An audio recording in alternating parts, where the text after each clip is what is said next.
उसने कहा अशहदु अल्ला इलाहा इल्लल्लाह व अशहदु अन्ना मुहम्मदन रसूलुल्लाह। देखा, यहूदी ने मोहम्मद अरबी सल्लल्लाहु अलैहि वसल्लम का कलमा पढ़ लिया है। ये कौन है जिनकी गवाही को मुस्तरद करते हो? काजी, ये हसन हुसैन ये आम आदमी तो नहीं है, वो अमीरुल मोमिनीन हैं, खलीफतुल मुस्लिमीन हैं।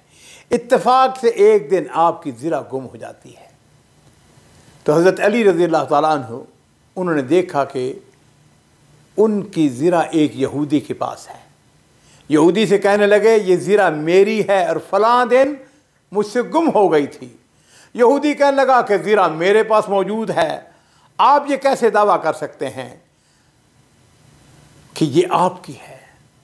अगर ये आपका दावा है तो इसका हल एक है कि मुसलमानों के काजी के पास से उससे फैसला करा देते हैं। और नाज़रीन कराम, काजी भी कौन था? काजी शुरैह। दोनों उसकी अदालत में जा पहुंचते हैं। जिस वक़्त काजी शुरैह की निगाह अमीरुल मोमिनीन सैयदना अली इब्न अबी तालिब रज़ी अल्लाह ताला अन्हु पर पड़ी तो खड़े हो गए एहतराम में। तो सैयदना अली इब्न तालिब रज़ी अल्लाह ताला अन्हु ने फरमाया बैठे रहें। काजी शुरैह जब बैठ गए तो हज़रत अली रज़ी अल्लाह ताला कहते हैं कि भाई मेरी ज़िरा गुम हो गई थी, मैंने ये इस गुमशुदा ज़िरा को इस यहूदी के पास देखा है। काजी शुरैह ने यहूदी से कहा तुम्हें कुछ कहना है? यहूदी कहने लगा जनाब ये ज़िरा मेरी है, मेरे कब्ज़े में है, मेरी मलकियत है। काजी शुरैह ने जब ज़िरा देखी तो बोले अल्लाह की कसम अमीरुल मोमिनीन आपका दावा बिल्कुल सच्चा है, ये आप ही की ज़िरा है, लेकिन कानून के मुताबिक आपके हक़ में 2 गवाहों की शहादत ज़रूरी है। हज़रत अली रज़ियल्लाहु ताला अन्हु अपने ग़ुलाम कंबर को बतौर गवाह पेश करते हैं। उसने आपके हक़ में गवाही दी और फिर आपने अपने फ़र्जंदों हसन और हुसैन रज़ी अल्लाह ताला अन्हुमा को अदालत में पेश किया। इन दोनों ने भी अपने वालिद के हक़ में गवाही दी। काजी शुरैह ने कहा आपके ग़ुलाम की गवाही को तो मैं कबूल करता हूँ, लेकिन एक गवाह मज़ीद दरकार है, मुझे आपके साहबजादों में से किसी की गवाही कबूल नहीं। सैयदना अली रज़ियल्लाहु ताला कहने लगे कि तुमने सुना नहीं ये कौन है जिनकी गवाही को मुस्तरद करते हो? काजी, ये हसन हुसैन ये आम आदमी तो नहीं है। नबी अलैहिस्सलाम ने इरशाद फरमाया है अल हसन वल हुसैन सैयदा शबाब अहलिल जन्ना। हसन और हुसैन ये नौजवान आने अहल जन्नत के सरदार हैं। काजी शुरैह कहने लगा अल्लाह की कसम आप बिल्कुल सच कहते हैं, आपकी बात दुरुस्त है।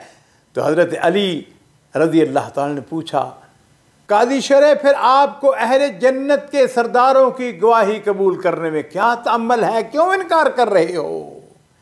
काजी शुरैह ने कहा ये दोनों आपके बेटे हैं, कानून अदल की रूह से बाप के हक़ में बेटों की गवाही कबूल नहीं है। ये कहकर काजी ने फैसला यहूदी के हक़ में सुना दिया, ज़िरा उसके हवाले कर दी। अब यहूदी उसने ताज्जुब से कहा मुसलमानों का अमीर मुझे अपने काजी की अदालत में लेकर गया और काजी ने मेरे हक़ में फ़ैसला सादर कर दिया। और फिर ये भी बात है अमीरुल मोमिनीन ने इस फैसले पर अपनी गर्दन झुका दी है, इसको कबूल कर दिया है। यहूदी ने अमीरुल मोमिनीन अली इब्न अबी तालिब की तरफ अपनी निगाह उठाई, कहने लगा अमीरुल मोमिनीन आपका दावा बिल्कुल सच्चा है, ये ज़िरा यकीनन आप ही की है, फ़लाँ दिन ये आपके पास से गिर गई थी जिसको मैंने उठा लिया था, ये मैं ज़िरा आपके हवाले करता हूँ। और फिर उसने कहा अशहदु अल्ला इलाहा इल्लल्लाह व अशहदु अन्ना मुहम्मदन रसूलुल्लाह। और वो भी अली इब्न अबी तालिब थे। देखा यहूदी ने मोहम्मद अरबी सल्लल्लाहु अलैहि वसल्लम का कलमा पढ़ लिया है। वो ज़िरा को पकड़ा, कहने लगे ज़िरा ये आज से तुम्हारी मिल्कियत है, जाओ मैं तुमको गिफ्ट करता हूँ, तुमको तोहफे में देता हूँ।